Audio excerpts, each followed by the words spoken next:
All right. Hey, what's up, everybody? Welcome to the YanBar Podcast. My name is Bryan Barcelo, host of this episode. Today's guest, Mistress Bat Lady. Hello, Mistress Bat Lady. How are you? Thank you for joining the podcast. Very well. Thank you for having me. All right. We're going to get right to it and stuff. I know you're a very busy woman. So let's get right to it. Without further ado, check this out. When and how did you learn of your abilities? When I became conscious to having abilities was when I was 9 when my grandmother passed away. But I've always been able to see and deal with spirits and stuff of that nature. Mm-hmm. Now, from this little bit of research I've done, I don't pretend to be an expert overnight, but from a little bit of research that I did, understand that there are some differences between the abilities that you have listed, such as psychic, a medium, clairvoyant, and spiritual healer. Would you briefly explain the difference or similarities between those abilities? Well, spiritual healer is somebody that deals with a person at a holistic level, physically, mentally, emotionally, and spiritually. Mm-hmm. A clairvoyant is somebody who connects with living people and kind of guides them and gives them clarity on situations and how to go about and deal with things in life. Mm-hmm. A medium is like a counselor for the dead, to help them move on, to figure out what's going on with the spirit or the entities, help them get out of the situation, get rid of stuff like that, and kind of make a connection between the living and the dead. Mm-hmm. And let's see, did we cover psychic? I'm sorry, I don't know. Is that the same thing?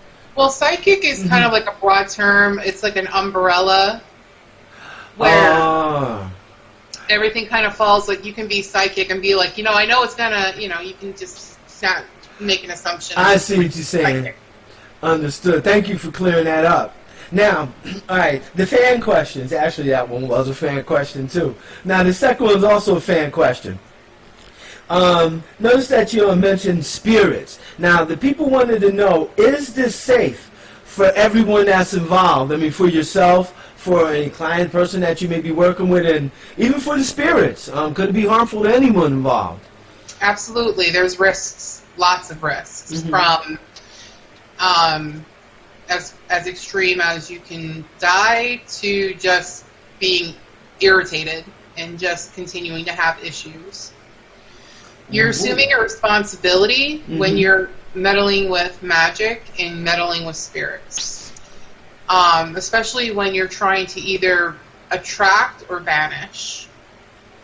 It comes with letting go of ignorance and kind of assuming the responsibility and the role of getting rid of and control. Now, when people hear about witches, and when I say people, that includes me, we think of the stuff that we see in television, like, the witch with the wart on her nose and the cauldron and, the potions, stuff like that. And a lot of people associate this, particularly in the movies, with evil and satanic stuff. Is this true? Has it ever been true? What do you have to say to that? We have to look back at history to really decipher what's good and what's bad. Mostly witches was a term that was kind of brought on through Christianity, as well as the term pagan, which was actually started in England, in the English territories. When Christianity started coming through, it was a dirty word to call people that practice earth magic and stuff like that. It was kind of the fear of the unknown, and it was a scapegoat when there was kind of like a religious hysteria. Now, if you want to call yourself a witch, there's different kinds of witches. There's chaos witches, there's green witches, there's home witches, everybody kind of has their own label. As far as Satanists go, Satanists kind of like go off and practice their own thing, although they will call themselves specific kind of witches, like a Luciferian witch, or, a chaos witch. But then you also have, like, the happy, like, fairy witches, on the other extreme, where they're all they're kind of hippie-ish, and they're all about the fairies and the gnomes and the cutesiness and stuff, and there's nothing wrong with that either. So I think it's all based on what you're open to learning about the different sectors of what is called witchcraft and paganism and Wicca as well, based on its origins. Thank you. Now, one thing I was reading about it is, now, do you consider yourself, as a green witch? Because I mentioned before, I noticed the books that you were reading. I believe one of them was Green Witch. And notice that the Green Witch used a lot of herbs or things that's natural to the earth. Say plants and minerals like stones or gems or something like that. Is that something you work with a lot? Absolutely. Or at all, yeah. Absolutely. Everything has a purpose and a meaning to it. Like cinnamon is used for love, honey is used for sweetening, bay leaves can be used for wish manifestation. Like you have quartz crystals, you have raw minerals. I actually have coal on my altar. Everything that is on my altar except for my little container of stones, I picked from the earth myself. Oh, wow. Now, another thing I was reading about familiars. Now, first of all, before I get into this question, do you consider yourself a witch? Like I said, from that book that I saw that you're reading, one of them did say green witch. You consider yourself a green witch? Is it fair to say that? I don't like the label witch. Right. I would like to be called an eclectic. An eclectic. I read about that. Yeah. They said, from what I understand of the eclectic, they said they possess a lot of different abilities, multiple abilities. Is this the case with you? Yes, because each situation calls for different things, and it's good to have a plethora of knowledge, but there's also nothing wrong with just being specific to one thing. So I've seen and been exposed to so many different things that I like to understand and know those things. Just like, a kitchen witch is not going to go deal with a demon situation, unlike something I would. Because I've seen demons, I've seen shadow spirits, I've done an exorcism, I've done these kind of things to where I have the knowledge for that. Whereas some people are like, you are absolutely insane, but it's not. This is my reality. So Now the exorcisms, Mrs. Bat Lady, the exorcisms that you're involved, were there anything like the movies? Because I know they sensationalize things a lot on those things. But your experience, was anything like the movies? This one was not. This one was a case that my friend wanted me to handle because she has not had good experiences with the Catholic Church, which was just, I'm not saying anything bad about the Catholic Church at all. Right. Like, some people are comfortable enough, but this specific friend did not want them coming into her home. So this was something malevolent enough on my level that I was able to deal with. If it wasn't, I would have referred out to somebody who would have been able to deal with it better than what I could have if she didn't want the Catholic Church involved. I understand. Yeah, the main concern is like safety for everybody involved. Absolutely. Understood. Now, I read about, and I laughed because one of the ingredients that I seen here. Now, something about potions. I read about potions. Now, do you make potions? And another thing, the ingredients in potions. I was thinking about some TV shows I saw, and like I said, I always show people making potions with the giant cauldrons and stuff. And one of the ingredients always seems to be something strange, like an eye of newt. And it just so happens the potion I was reading about, I forgot what the potion was for, but the ingredient to extend it or make it a little bit longer lasting, a little bit more potent, one of the ingredients was actually fermented spider eye. And I was just curious about where do you get, or where would anybody get an ingredient like that? Can you order it? Do you have to make your own ingredients? How does that work? Do you know? It can go both ways. Sometimes, though, specific herbs and specific stones also have very bizarre names like that.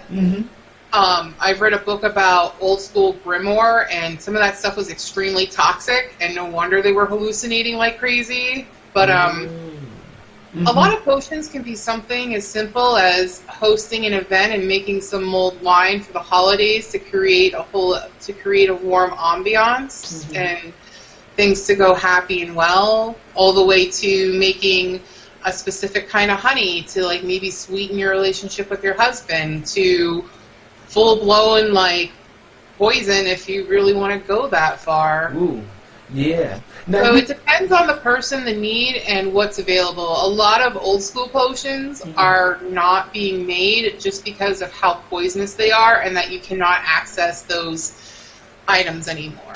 So you kind of have to improvise. But I see. Yeah. I see. Now, the clairvoyant, when I grew up, there was a TV show.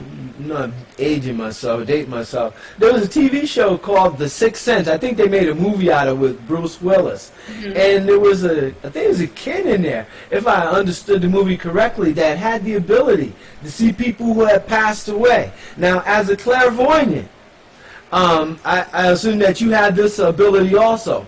Can you tell or share some experiences that you had with perhaps seeing people who have crossed over?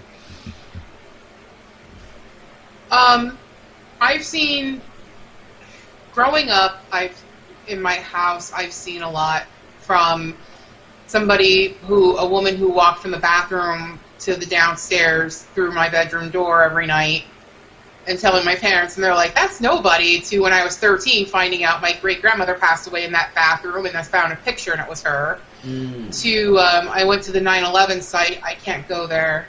I can't go to cemeteries. It's very, very hard. And I'll never forget the woman that I saw when I was at the 9/11 memorial site, because some of them still don't know what happened. Wow. To go into houses, just knowing, like, when I'm in a house, like when I was little, I'm like, up until I was about 9 years old, I was kind of like just not aware that something was different. Which leads me to, I'm sorry, about a question about life and death. Me, just like most people, I imagine, is scared to death of death. Since you experienced this, seeing people crossing over and you have this connection to death that I assume most don't, how do you feel about death? Is it something that you fear? Nope. I'm kind of excited about it. I've worked with dying people. I've seen people die. I've taken care of dead bodies. I've dealt with it all through life experience. And death is a personal experience for everybody, and it's different. It can be from traumatic to beautiful. And it also depends on the kind of person you were in life, will also depend on where you're going to kind of end up, too.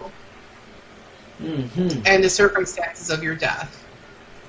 So, a lot of times, spirits don't get closure. I don't believe in spirit unfinished business. There's really no unfinished business, because once you die, you're not dealing with physical stuff on Earth anymore. The business is done. It's more of closure, like accidents and stuff that are very hard for spirits to come, because they're stuck in that loop because they didn't get to go to their funeral or their killer wasn't caught and stuff like that. So, oh, I know how I forgot about that. I don't even think we wrote it down. Another fan question. Someone wanted to ask me, can you find missing people? Do you have that type of ability? I don't know if that goes under clairvoyant or not, but do you have the ability to help find missing people or anything like that? I heard police actually solicit the help of folks who have abilities to find missing folks. Have you ever done anything? Is that some of the abilities that you have? Honestly, no, and that's not something that I want to get involved with. That's too much responsibility for me, and I don't feel it's something that I would contribute positively to. So there are people, though, I have met mediums and stuff who are able to do that in clairvoyance, and I respect them a whole lot. But as far as that goes, like, I don't seek out to try to solve that kind of stuff unless a spirit actually comes to me and says something. That happens often? Sometimes. Sometimes. But, yeah. What's an example? Like, when was the last time, perhaps, one came up to you perhaps looking for help? When I was at the 9/11 site. That was the time. Whoa. So you really try to avoid play, but you know what? It's been the Earth's been around so long. There's been so much tragedy, so much death on this planet. It seems like there wouldn't hardly be anywhere you can go, and maybe not see, a spirit like that. Do you find that to be the case, or there's lots of places where you don't? Yes, graveyards, churches, forests, everything has a second life to it. Mm-hmm. Whatever you do, don't freak me out. The house that I happen to be living in was built in 58 or 78. So it's probably lots of things happening. You may see things all around. If you do, don't say nothing, please. It'll freak me out and stuff. Because actually, there's a couple things that happen in here, and I can't explain them. See, I keep an open mind about things. I'm like super into science and physics and all of that. But at the same time, I don't dismiss other things. And there's two things that happen here that I can't find what they call a rational explanation for. Some Star Wars cups I have back here in the kitchen. We can't see it, but back there, they fell across the floor one morning in the wee hours. And so I looked and like, how did that happen? So I put them back up on the shelf the way they were. And I actually tried to duplicate them falling the way they did because they actually fell too far. It was just a lot of force that went with it. So, I put them back the way they were and, try to tap them with my finger, and then finally just smacked it with my hand and still couldn't get it to go that far. So right now, I can't explain how that happened. Then the other one, once again, in the kitchen, I have a table, a small little table, roughly 3 feet high. And above it, just above it, was let's say a shadowish oval shape that probably was 4 feet high. It was figureless, had no figure to it, just kind of oval shape with no detail, that's what I'm saying. And it was above the table, not on the floor, above the table.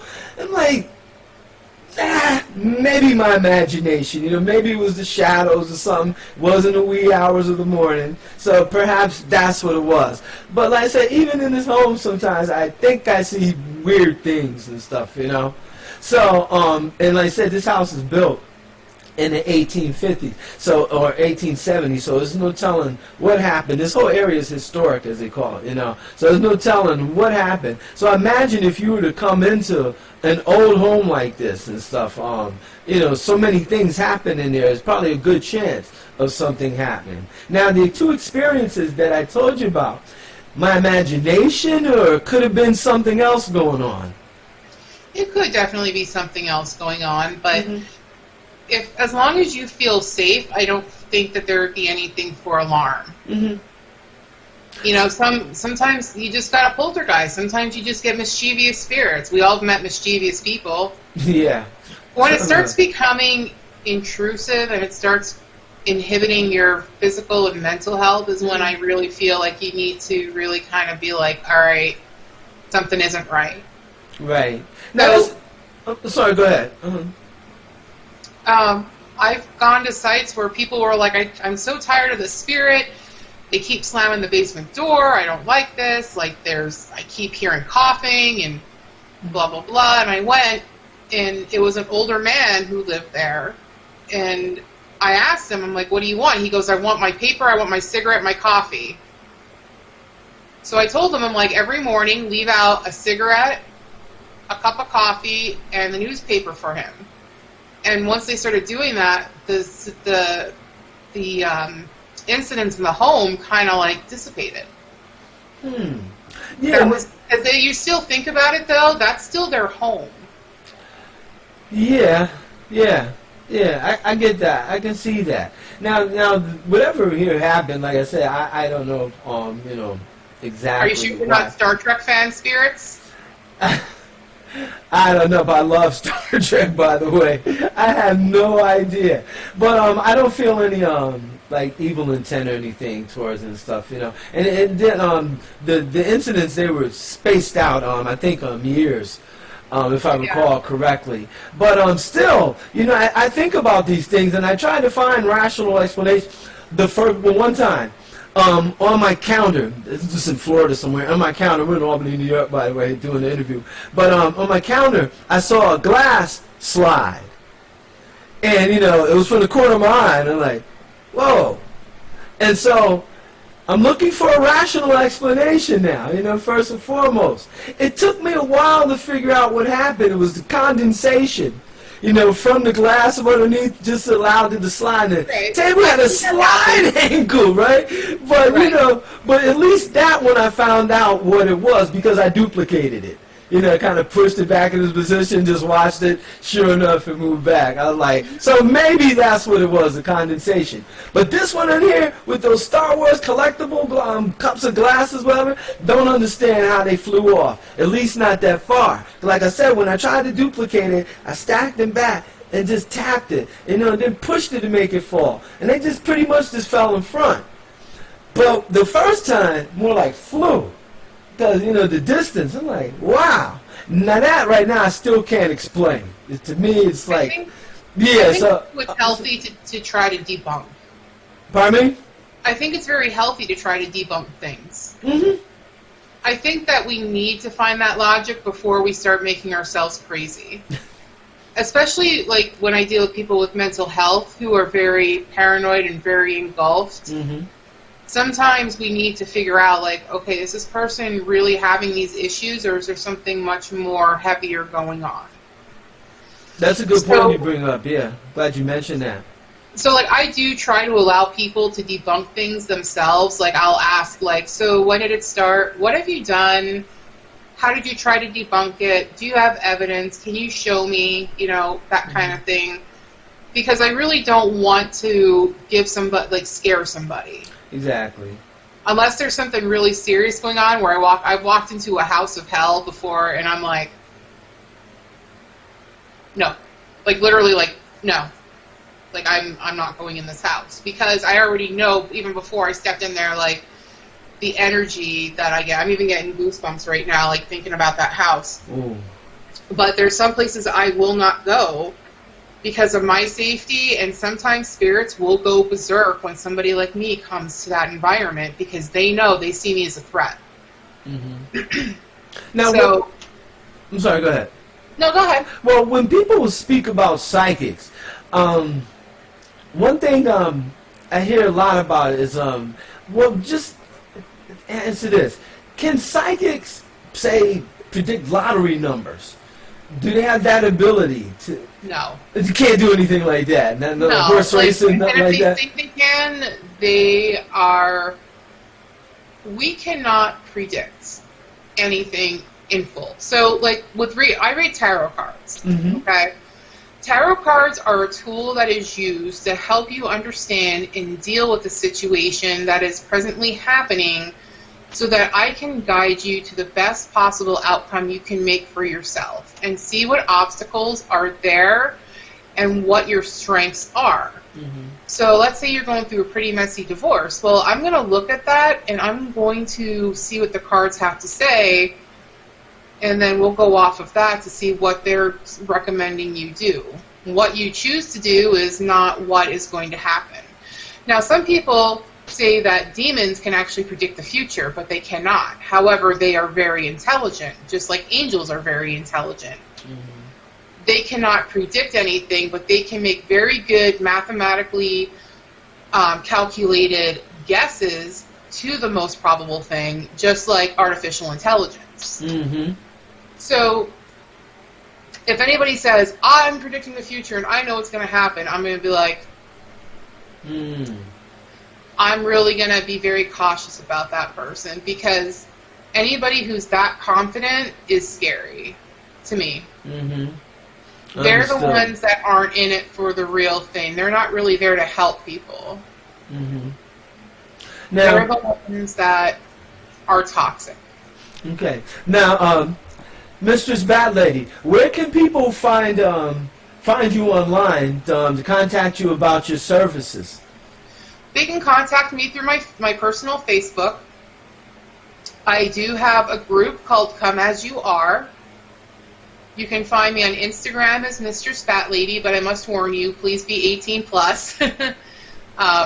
I'm an adult and I have really bad, naughty humor.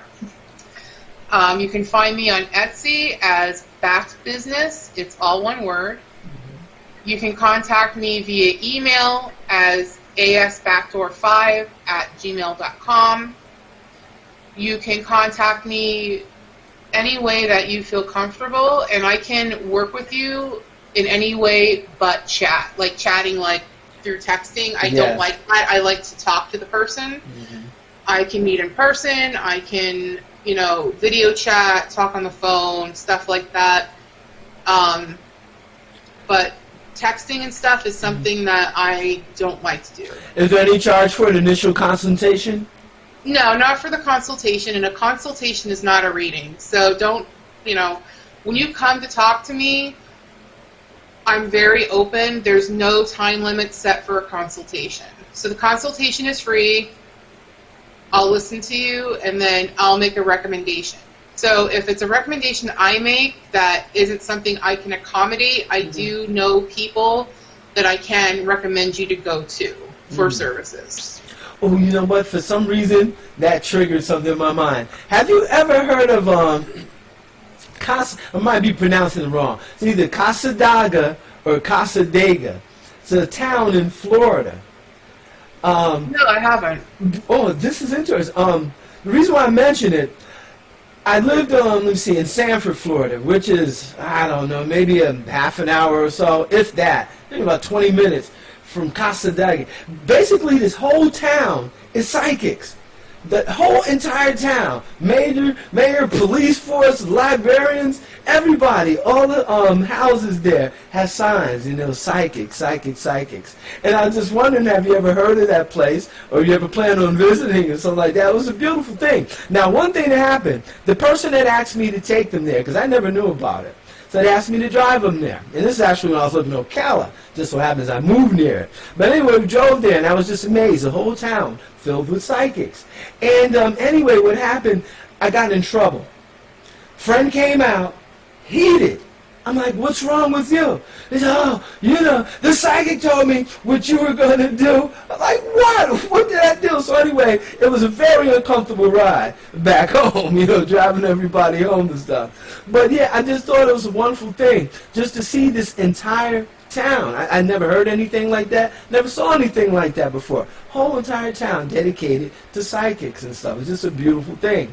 And I was wondering if you had known about it, had been there, had any insight about it and stuff. Yeah. No, I never heard of it. Yeah. I don't think it'd be somewhere that I would want to visit either, because I'd either get very confrontational, or I would just get very irritated, because having a degree in psychology and dealing with this kind of stuff, I would just get a little upset over who takes advantage of who and what. You get that same sense. Well, yeah, because one of the signs that stayed in my mind, they basically were saying we're certified. Different people, have different signs in their house and their windows, and basically some of them would say we're certified. And I guess that's in opposition to other psychics who aren't certified. Now I wonder, how do you go about getting certifications and so forth like that? Certification is just basically saying that you went through a training and that you met the qualifications needed to whatever. So there's I know a woman who's certified in tarot reading, which I'm cool with, because tarot is a very if I don't do traditional tarot, but for a tarot reader, that is a lot of work, a lot of knowledge, a lot of intertwining, and many, many years of learning all the different cards. So somebody like that, I can totally, I would go to a reading for, because it takes a lot to get that certification. For Reiki and stuff, I don't do the whole Reiki certification thing, but to say I'm a certified psychic is like saying Mr. Planter Peanut himself said these peanuts are healthy, or these peanuts are good. Because how can you prove a psychic is really a psychic? Well, how do you? There's really no training in being a psychic, because it's all our same experience. Or, I'm sorry, not same. It's all a different experience for each one of us. So, and it can't be scientifically really proven, but there's evidence. So, a scientist can say, okay, so you met all 5 of these qualities of whatever, and we did, like, California Psychics will have you do a psychic test, which I'm trying so hard to get with. Like, they're not getting back to me, but COVID screwed everything up. Right. But they want to make sure that you are at what would be considered a level of quality product. Understood. So there is a certification process or something for psychics. I don't know. I never looked into it. But for certain practices, there are. Just like when I was working with people who had opiate addiction, Yeah. I had to be certified in certain things, like working with people who were getting medicated-assisted treatment. So I worked with people who were getting methadone, Suboxone, and Vivitrol. And I would have to be certified saying that I knew, when I would talk to my patients, I knew what methadone did, how it worked, what it is, how to do Narcan. Like, I got Narcan certified. I had to, dealing with opiate people. So when somebody would say, are you Narcan certified? If I said yes, you know, it would be a good Samaritan law that would protect me. If not, you know, no harm, no foul, but it does look better saying, like, okay, she has the knowledge and understanding of this. It seems that everything you do is helping, you know, with spiritual healing, and then the professions that you chose you, depends how you look at it. But do you seem like it was a calling for you to help? Yeah, I've been taking care of people since I was young. My father had severe mental health issues as well as physical health issues, so I was kind of always taking care of things in the house. My mom worked night shift. And when I was 14, my dad had his first stroke. And then when I was 16, I had to leave school to kind of stay home, not just because I was being bullied so severely, but because, like, my dad couldn't really, he was starting to decline. So, like, I was kind of, like, taking care of the house and doing school. You know, so I was taking care of a parent, and then helping take care of my grandparents, and then I kind of got into CNA, and then I went to nursing school, which I hated, and then I decided to get my education in psychology, and then it kind of built up all the way up to this point. But now I'm kind of, I kind of feel like now I've healed enough people, I've saved so many lives, that I'm kind of ready to do my own thing. So I got laid off because of COVID. And they don't know if my job is ever going to come back. And I'm kind of okay with it now, because now Amanda wants to do Amanda things. So I'm looking at a whole new direction in life. But I can still help people in a whole different way. It's just not, you know, watching somebody go to the bathroom, so I got it, yeah. All that, or, you know, take on the burden. Like, I have trauma myself, and helping people who have trauma, you know, stuff like that. So. Wow, that's good that you're still able to help, because it seems to be your nature to help people. Now, you had mentioned, I know we're getting down to the end of it again, but you had mentioned being bullied in school. This didn't have anything to do with your psychic abilities or anything, did it?